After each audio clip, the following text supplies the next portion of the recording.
Kind of happy about that. So this is an update on Fly Rod Crosby. Yeah.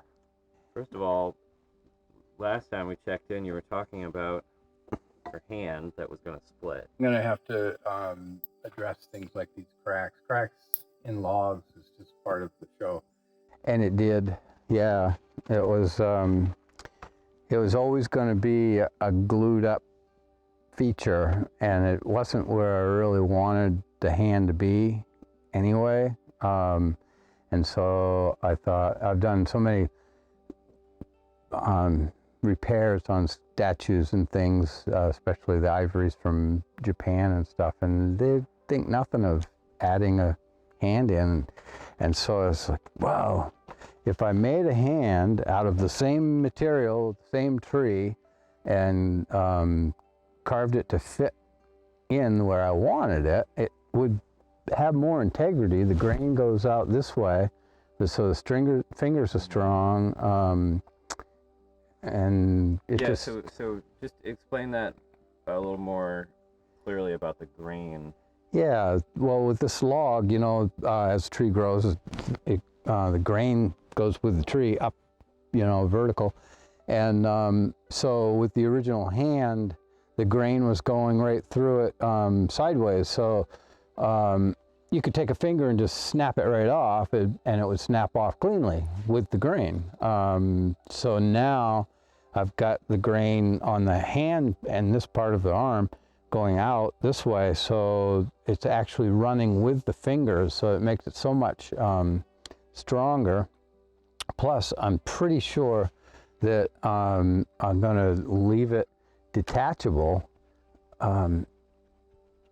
even after it's finished for transportation purposes. Right. You have things like this sticking out, it's just asking to be damaged. So yeah, so that's where we're at with the hand. That worked out really well, I think. Yeah, and the other thing was that I started this project with enthusiasm, but not a lot of information. And I didn't realize that she was 6 feet tall, and that is something that it had to be. So I had her at 5'7", and then needed a good 5 inches more to get it proper.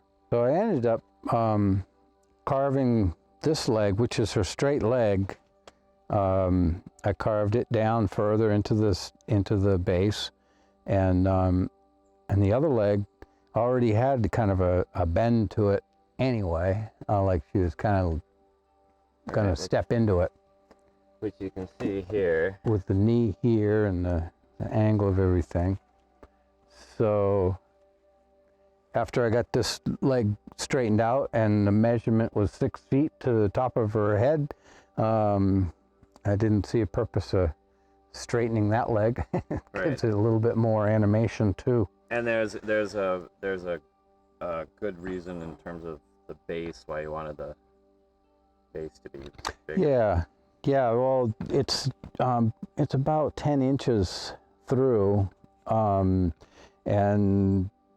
that gives just about enough stability to it, so it doesn't break. And if I had taken the whole thing down to 5 inches, it would have made me very nervous. As it is, I'm probably going to add a layer of material, you know, like board type material, and to the base to sturdy it up a little bit more even. But so by doing it the way I did it, I only had to thin out the base in one spot, which is way awesome cool. And then you kind of can't see it because she's laying on her side, but there's like a tree trunk behind her. That's gonna and on the feet here, that's in the back. Right. There, but that's all for stabilization as well. And yeah, because this is going to be a heavy piece of wood no matter what I do to it. And to have it supported only by 2 little ankles is like, that was a disaster waiting to happen. Right. And I've also observed sculptures from the past where they use things like stumps and rocks and whatnot to stable things up. You had talked about possibly, I don't know what the word would be, scooping out her dress underneath just for weight purposes, or? Yeah, if I was going to do something like that, I couldn't, you know, to go in through here would be really difficult because of the end grain, makes it tough to carve. But if I was going to do that, I'd cut a pocket, you know, a window in the back and hollow it out and then plug it with something, you know, another piece of the wood. But the verdict's kind of out on that. Another shot of that tree trunk. Yeah, right down through here. Comes up disconnected from her, but it's this spot right here that's the key, right? Yeah. And then also, I mean, the last time we saw her, she was standing upright. So, can you explain, you know, why she's on her side? Yeah. Well, I like it standing up to initially lay it out, you know, do the composition and everything to try and get. Get on the other side of you. Yeah. To get everything where it's supposed to be, you need it standing up. I do anyway. But to actually work on it, once you've got everything sectioned out, blocked out and whatnot, to actually work on it, it's so much easier when it's horizontal, because you can, you know, with the chisel, you can cut across the grain like this, you know, or if you have to go down, you can do that. And any cuts much easier this way. When it's standing up, you're bent over and you're carving across grain, and carving like this is nothing like carving like this. You can put your weight into it with this. With this, it's all in your arms and stuff, and it gets tiresome after a while. But so yeah, doing it by hand. I once saw it was a diorama, would it be? It was a little model of a workshop, and it was really cool. It was done like in the late 1600s, early 1700s, kind of as a joke, but I won't get into that. But anyway, it was a well-done model of a woodworker's shop, and it actually had a piece of statuary in miniature being worked on in this little shop. And they had it set up on kind of a lathe, you know, like a chucked right up. Oh, it wasn't as big a piece as this in, you know, scale. But they could rotate it so that they could rotate it. And if I did this more often, I'd be tempted to build a large lathe that I could chuck this onto and be able to turn it. As it is, I just yesterday, or was it yesterday? I think so. You can see the lever is still in place.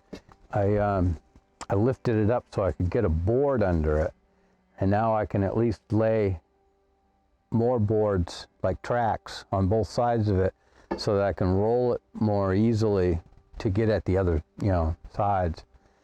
I can roll it and then slide it on the boards rather than on the dirt. It's kind of hard to do that, but it's coming along just fine, I think. And because of my distractions, it's getting plenty of time to dry in between. Plus, it gives my head time to problem solve and work through it. Like that height. The height issue, you had to kind of noodle around for a while, right? Yeah, it's like, just what am I going to do? And I mean, if I hadn't taken the time and kind of tiptoed into it the way I did it, I would have probably straightened both legs and lost so much of this very valuable thickness here.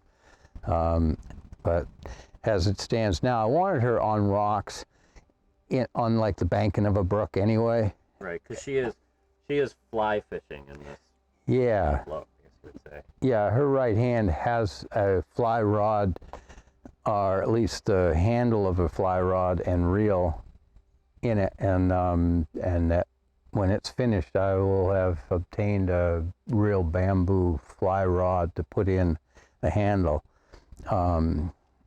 Which, again, that would be a detachable item that will. that would definitely be something that would snap in transit. Yeah.